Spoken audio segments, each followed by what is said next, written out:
Les entreprises dont vous devez vous inquiéter, je veux dire, une entreprise aérienne est un bon exemple. Dans le secteur des compagnies aériennes, vous savez, il suffit de continuer à dépenser de l'argent à tout va et vous devez dépenser de l'argent de manière démesurée. Si cela semble attrayant de dépenser de l'argent, vous devez le faire de cette manière, même si ce n'est pas attrayant. C'est simplement une partie du jeu. Même dans notre entreprise textile, pour rester compétitif, nous aurions dû dépenser une somme considérable sans aucune perspective claire de réaliser des bénéfices après avoir dépensé cet argent. Et ce sont de véritables pièges, ce genre d'entreprise. Elles peuvent aboutir d'une manière ou d'une autre, mais elles sont dangereuses. Et chez Syscandies, nous aimerions pouvoir dépenser 10 millions, 100 millions, 500 millions de dollars et obtenir des rendements similaires à ceux que nous avons eus par le passé. Mais malheureusement, il n'existe pas de bonne manière de le faire. Nous continuerons à chercher, mais ce n'est pas une entreprise où le capital génère les profits. Euh, Dans le secteur de la sécurité aérienne, le capital génère les profits car il faut de plus en plus de simulateurs et il faut former davantage de pilotes, donc le capital est nécessaire pour générer des profits.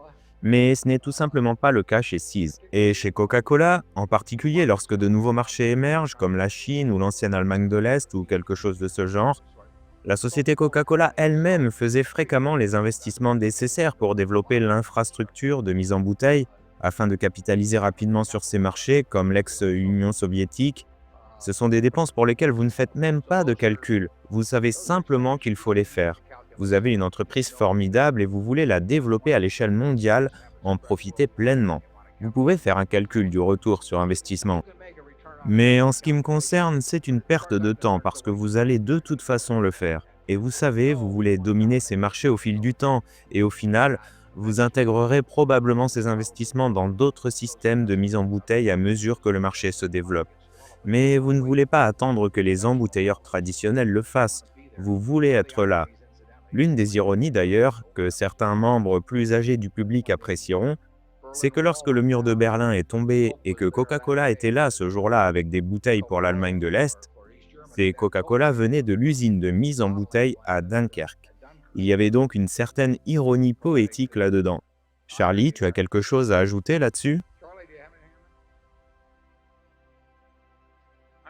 J'ai entendu Warren dire dès son plus jeune âge que la différence entre une bonne entreprise et une mauvaise entreprise réside généralement dans le fait que la bonne entreprise ne cesse de proposer des décisions faciles l'une après l'autre, tandis que la mauvaise entreprise vous présente un choix difficile l'un après l'autre. Et est-ce que cela va vraiment marcher? Est-ce que cela en vaut la peine? Si vous voulez un système pour déterminer quelle est une bonne entreprise et quelle est une mauvaise entreprise, il vous suffit de voir laquelle des deux donne au manager des décisions faciles encore et encore. Ce n'est pas très difficile pour nous de décider d'ouvrir un nouveau magasin Syscandies dans un nouveau centre commercial en Californie. Cela va évidemment réussir, c'est une évidence. En revanche, il existe de nombreuses entreprises où les décisions qui arrivent sur votre bureau sont tout simplement terribles. Et ces entreprises, en règle générale, ne fonctionnent pas très bien. Cela fait maintenant 10 ans que je fais partie du conseil d'administration de Coca-Cola et nous avons vu des projets se présenter encore et encore. Et il y a toujours un retour sur investissement. Mais cela ne fait pas vraiment de différence car au final, presque toute décision que vous prenez pour solidifier et étendre la domination de Coca-Cola à travers le monde, dans une industrie qui croît de manière significative et qui possède une grande rentabilité sous-jacente, ces décisions vont être bonnes. Et vous avez des gens là-bas qui vont les exécuter de manière efficace. Ils enchaînent les succès? Oui. Et puis Charlie et moi avons siégé au conseil de USR et les décisions arrivaient et il s'agissait de savoir si on achetait ou non la navette Est ou autre. Et on manquait d'argent et il fallait jouer le jeu pour maintenir les flux de passagers, que ce soit pour les passagers en correspondance, tout ça. Il fallait constamment prendre ces décisions, qu'il s'agisse de dépenser 100 millions de dollars de plus pour un aéroport ou de gérer l'agonie de la situation, car, encore une fois, il n'y a pas de choix réel, mais il n'y a aussi aucune conviction réelle que cela se traduira par des bénéfices concrets plus tard. Ces choix ou leur absence ne se traduiront pas en argent réel à terme. Donc, dans un jeu, on vous oblige à mettre plus d'argent sur la table sans savoir quelle main vous tenez, tandis que de l'autre, vous avez la possibilité de miser plus, sachant que vous avez la main gagnante tout du long. Charlie, pourquoi avons-nous acheté USR? J'aurais pu acheter plus de Coca-Cola. Euh, Question suivante. Mon nom est Patel. Je viens de l'État de New York. Ma question est la suivante. Berkshire est-elle préparée à une dépression du style de 1929 ou à un marché baissier prolongé à la manière de celui du Japon? Eh bien, nous ne nous attendons pas à ce dont vous parlez. Cependant, nous sommes probablement aussi bien préparés que n'importe quelle entreprise pourrait l'être face à l'adversité, parce que Berkshire a été conçu pour durer. Nous bénéficierons, sur une période de 20 ans, de périodes de marché terribles, de manière périodique, au cours de cette période de 20 ans. Cela ne signifie pas que nous les souhaitons, et cela ne signifie pas non plus qu'elles vont se produire. Mais nous gagnons notre argent en allouant bien le capital. Et plus le marché boursier général est bas, mieux nous pouvons allouer le capital. Donc, nous sommes bien préparés, mais nous ne nous y attendons pas nécessairement. Charlie? Oui, nous n'allons jamais tout vendre et passer en liquidité en attendant le crash pour pouvoir revenir sur le marché ensuite. En revanche, nous sommes structurés de manière à ce que, je pense, qu'aucun bouleversement majeur au cours des 20 prochaines années ne nous nuira. Au contraire, cela pourrait nous être bénéfique. Je ne veux pas dire que ce sera agréable de traverser un cycle de baisse, mais ça fait partie du jeu.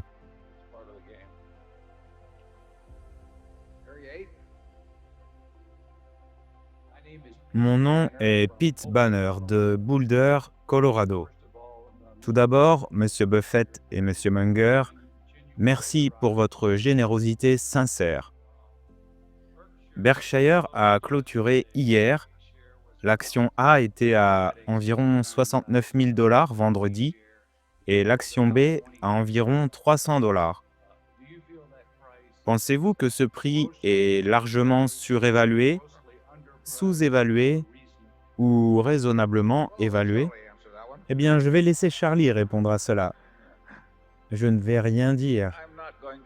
Nous ne donnerons jamais de conseils sur l'action Berkshire. Il n'y a pas de...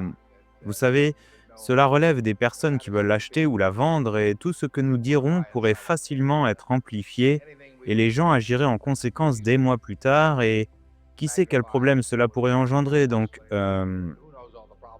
il serait assez excentrique de notre part de dire chaque jour « c'est le moment d'acheter, c'est le moment de vendre nos propres actions ». Eh bien, excentrique nous le sommes, mais pas à ce point.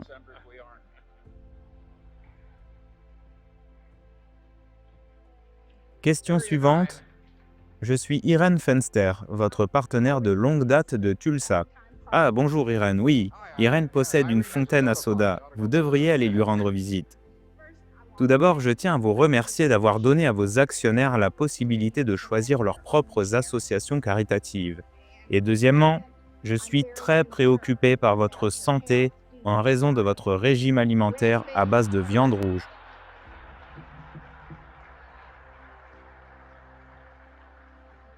Vraiment, je veux dire, ce sont nos propres produits que je mange. Viande rouge, bonbons, glace et... euh, et c'est simplement ce que je fais. C'est ce que je fais en public. Et je voudrais savoir ce que votre médecin en pense. Mon médecin dit que je dois énormément compter sur mes gènes. Je veux dire, Charlie et moi sommes en très bonne santé. Si vous étiez dans le secteur de l'assurance vie, vous seriez ravis de nous assurer à des tarifs standards, je peux vous l'assurer. Vous savez, on a demandé à George Burns lorsqu'il avait 95 ans, « Que pense votre médecin du fait que vous fumiez ces gros cigares noirs ?» Et il a répondu, « Mon médecin est mort. » C'est vrai, oui.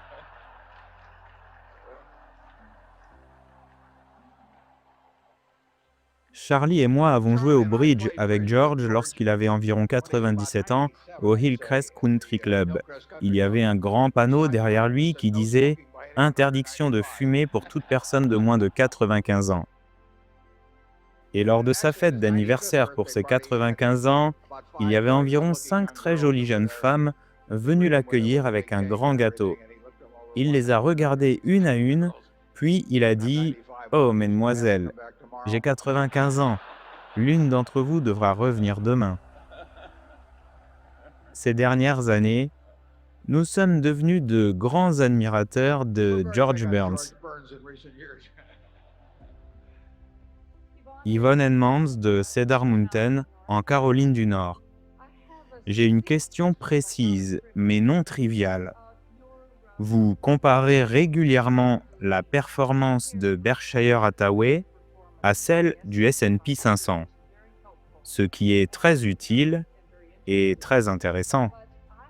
Cependant, je n'ai jamais vu de coefficient de corrélation entre la performance quotidienne du S&P 500, sa clôture d'un jour à l'autre, et celle de Berkshire Hathaway. Or, il se trouve que pour moi, et probablement pour d'autres personnes dans l'audience, je n'ai pas toujours accès aux journaux, ni même à Internet. Et ces journaux ne publient pas nécessairement la performance de Berkshire Hathaway au jour le jour, voire même à la semaine ou au mois. Il serait donc très utile de connaître le coefficient de corrélation entre ces deux variables. L'avez-vous calculé? Et si ce n'est pas le cas, accepteriez-vous de le faire à l'avenir? Eh bien, il serait possible de le calculer, mais je ne pense pas que cela ait beaucoup de sens. Ce serait un coefficient de corrélation historique et je serais très réticent à ce que les gens y accordent de l'importance. J'essaie d'ailleurs d'expliquer les limites même de la comparaison annuelle de notre performance relative, car ce qui était faisable par le passé ne l'est plus aujourd'hui. J'ai mentionné dans mon rapport annuel que la meilleure décennie en termes de performance relative que j'ai jamais eue était celle des années 1950. Et je ne pense pas que c'était parce que j'étais bien plus intelligent qu'aujourd'hui, même si j'aimerais bien le croire. J'avais tout simplement un avantage d'environ 40 points de pourcentage par an, mais ce contexte n'a plus aucune pertinence aujourd'hui. Publier ces chiffres ou faire des calculs basés dessus serait trompeur. Je ne sais pas quel serait précisément le coefficient de corrélation entre Berkshire et le S&P 500, mais il y aurait probablement une certaine corrélation. On pourrait en trouver aussi entre la valeur intrinsèque de Berkshire et des actions comme Coca-Cola, par exemple. Mais franchement, je ne pense pas que ce soit une information particulièrement utile. Nous ne voyons aucun inconvénient à ce que quelqu'un fasse le calcul, mais ce n'est pas quelque chose qui nous serait utile. Et si ce n'est pas utile pour nous, nous ne voulons pas le présenter aux actionnaires comme si cela pouvait leur être utile. En revanche, nous pensons que la comparaison annuelle avec le S&P a du sens car c'est une alternative d'investissement. Personne n'a besoin d'acheter nos actions s'ils peuvent simplement investir dans le S&P. Donc, si nous ne sommes pas capables de faire mieux que cet indice sur le long terme, alors qu'apportons-nous réellement? Quelle est la valeur ajoutée de notre gestion? C'est pourquoi nous pensons que les actionnaires doivent juger sur cette base, même si, franchement, nous préférerions éviter cette comparaison car c'est un critère très exigeant pour nous. Après tout, nous sommes une entreprise qui paie des impôts, alors que le calcul de la performance du S&P 500 est fait sur une base brute, avant impôt. Mais nous ne prêtons aucune attention aux indicateurs comme le bêta, car cela ne nous apporte rien. Ce qui compte pour nous, c'est le prix et la valeur. Nous nous concentrons uniquement là-dessus. Les fluctuations du marché n'ont aucune importance. Je ne sais même pas à combien s'échange Berkshire aujourd'hui, et cela n'a aucune importance. Ce qui compte, c'est où en sera l'action dans 10 ans. Je ne pourrais pas vous dire à combien elle se négociait le 4 mai 1983 ou le 4 mai 1986, et donc je ne me soucie pas de son prix le 4 mai 1998. Ce qui m'importe, c'est son évolution sur le long terme. C'est là-dessus que nous concentrons tous nos efforts. Charlie? Oui, nous publions des données sous une forme qui correspond à ce que nous aimerions recevoir si nous étions des actionnaires passifs. Ainsi, vous obtenez ces informations selon un calendrier qui reflète ce que nous souhaiterions nous-mêmes si nous étions à votre place. Et nous ne pensons pas que le coefficient de corrélation nous serait d'une quelconque utilité. Nous ne pensons pas que quoi que ce soit en lien avec le volume, l'évolution des prix, la force relative ou ce genre de choses ait la moindre pertinence. Il faut savoir que lorsque j'étais adolescent, je me passionnais pour tout cela. Je faisais constamment des calculs basés sur ces indicateurs. Je tenais des graphiques et j'ai même écrit un ou deux articles à ce sujet. Mais aujourd'hui, cela n'a absolument aucune place dans notre manière de gérer nos affaires. L'un des aspects agréables de ma collaboration avec Warren au fil des années, c'est qu'il n'a jamais parlé d'un coefficient de corrélation. Si une corrélation est si évidente qu'on peut l'observer à l'œil nu, il ne prend même pas la peine de la calculer. Exactement. Cette vidéo est terminée. Merci de l'avoir visionnée et merci pour votre fidélité. La chaîne a bien grandi depuis ses débuts et c'est grâce à vous. Avant de partir, faites un tour dans la description pour y découvrir plein de ressources utiles et abonnez-vous à la chaîne pour ne pas rater les prochaines vidéos. À bientôt.